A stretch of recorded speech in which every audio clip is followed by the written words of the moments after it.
Pada episode sebelumnya, Maki datang ke gudang klan Genin untuk mencari peralatan kutukan. Namun di sana ia malah disambut dengan kasar oleh Naoya. Selain itu, ia harus bertarung menghadapi ayahnya sendiri. Sampai pada akhirnya, Mai mengorbankan diri supaya potensi Maki bisa maksimal. Sehingga Maki bisa mengalahkan ayahnya dan mulai pembantaiannya terhadap klan Genin. Bagaimana kelanjutan ceritanya? Mari langsung saja kita membahasnya.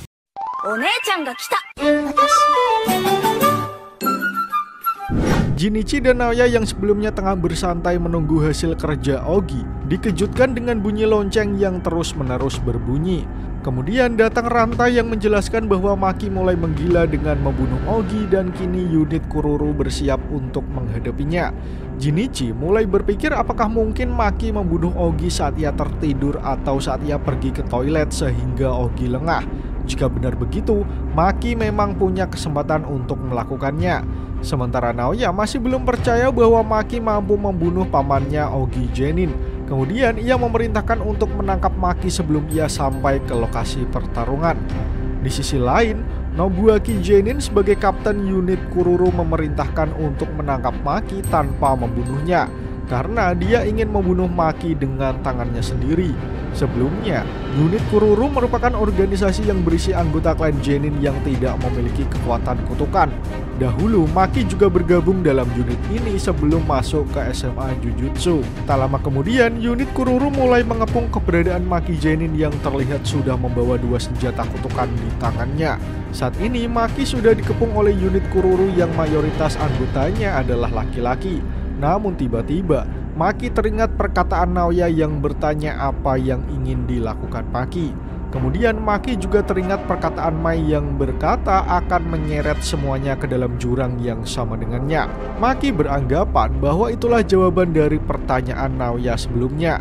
Kini Maki mulai bersiap untuk menghadapi unit Kururu yang sudah mengepungnya. Seorang pria mulai menyerang Maki. Saat itu juga Maki teringat perkataan Mai yang menyuruhnya untuk menghancurkan semuanya. Lalu dengan santai, Maki menghindari hundusan pedang lelaki tadi dan mulai mengayunkan pedangnya.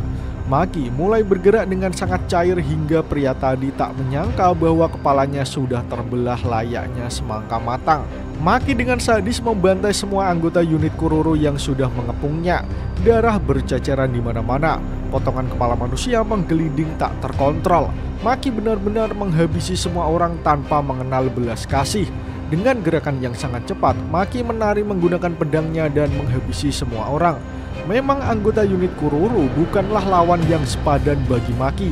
Apalagi saat ini Maki mendapatkan tambahan kekuatan dari Mai yang sudah mengorbankan diri. Tebasan demi tebasan, Maki lancarkan kepada semua orang yang menyerangnya.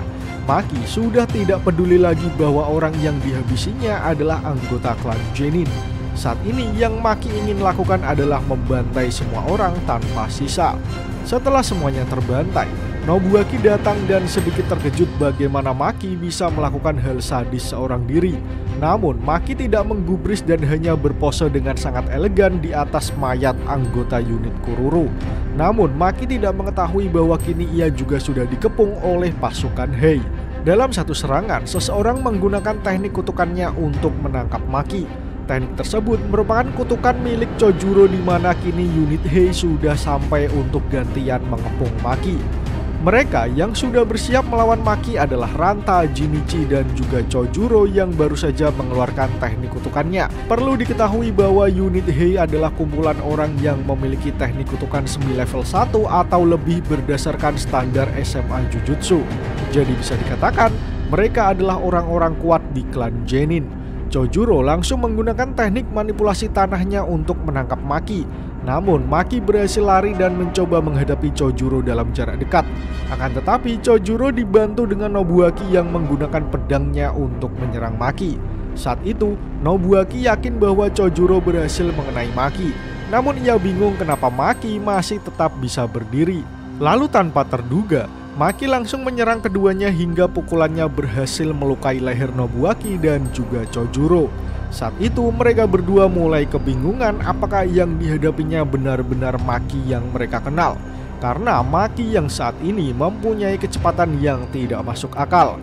Baru saja berhasil melumpuhkan Chojuro dan Nobuaki, Maki langsung terkena teknik kutukan Ranta hingga ia terdiam sejenak.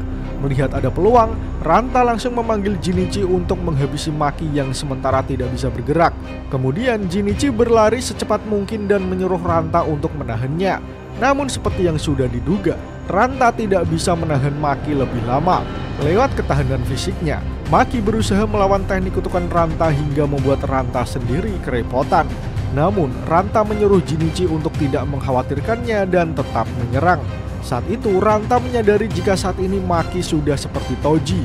Jadi, saat ini dia akan berusaha untuk membunuh Maki supaya keadaan klan Genin tidak berubah. Jinichi langsung menggunakan teknik kutukannya yang tampak seperti puluhan tinju raksasa dengan pukulan yang sangat mematikan. Maki yang tidak siap hanya bisa menerima serangan tersebut mengenainya. Awalnya, Ranta mengira bahwa Jinichi berhasil melumpuhkan Maki dengan teknik tersebut. Akan tetapi, tak lama kemudian Maki berjalan dengan santai sembari membawa kepala Jinichi yang sudah terpisah dari tubuhnya. Saat itu juga, Ranta menyadari bahwa unit Hei sudah tidak sebanding dengan kekuatan yang dimiliki Maki saat ini. Lalu setelah Maki membantai unit Hei, tiba-tiba saja datang Naoya sebagai ketua unit Hei yang menyeringai meremehkan sembari berkata bahwa apa yang dilakukan Maki adalah tindakan yang kejam. Ia juga bertanya apakah Maki tidak mempunyai hati nurani. Lalu Maki yang nampak penuh luka dan matanya yang sudah menutup sebelah menjawab pertanyaan Naoya bahwa dia memang sudah tak punya hati nurani karena hal tersebut sudah direnggut olehnya. Sebelum kalian lanjut nonton, bantu kami untuk menekan tombol subscribe dan nyalakan loncengnya supaya kalian tidak ketinggalan informasi menarik dari channel Tokunimo. Panel menunjukkan flashback sewaktu Naoya masih kecil. Sejak dulu, Naoya merasa dia adalah anak yang jenius. Dia yakin bahwa dia akan menjadi penerus ayahnya menjadi pemimpin klan. Karena ada kambing hitam di klan Genin yang tidak memiliki energi kutukan. Pada saat itu, Naoya yakin bahwa pria tersebut pasti sangat menyedihkan. Namun, semua pandangan itu berubah ketika Naoya melihat pria tersebut secara langsung. Pria yang dimaksud adalah Toji Genin. Naoya memandang kagum bagaimana sangar dan berwibawanya Toji pada saat itu. Sangat jauh sekali dari bayangan Naoya yang menganggapnya sebagai pria menyedihkan. Kemudian kita ditunjukkan pertarungan antara Naoya melawan Maki saat ini. Dengan kecepatannya, Naoya membombardir Maki dengan pukulan-pukulan hebatnya. Namun Maki juga tidak kalah cepat dengan menangkis dan menghindari semua pukulan Naoya. Hingga pada satu momen, Naoya berhasil menggunakan teknik FPS miliknya dan berhasil menyerang Maki dengan sangat telak. Sehingga Maki sampai terlempar sangat jauh dan menghancurkan puing-puing bangunan. Tak mau menyia-nyiakan kesempatan, Naoya langsung berlari menghampiri Maki yang terlempar. Kemudian ia menendang tubuh Maki yang masih di udara.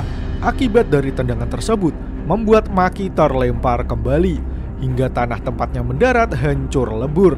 Saat itu Naoya hanya berpikir bahwa Maki bukanlah Toji yang dulu dilihatnya. Naoya meyakini bahwa dosa yang tidak penting adalah tidak paham akan kekuatan. Oleh karena itu, tidak ada yang bisa memahami kekuatan Toji kecuali mungkin Gojo Satoru.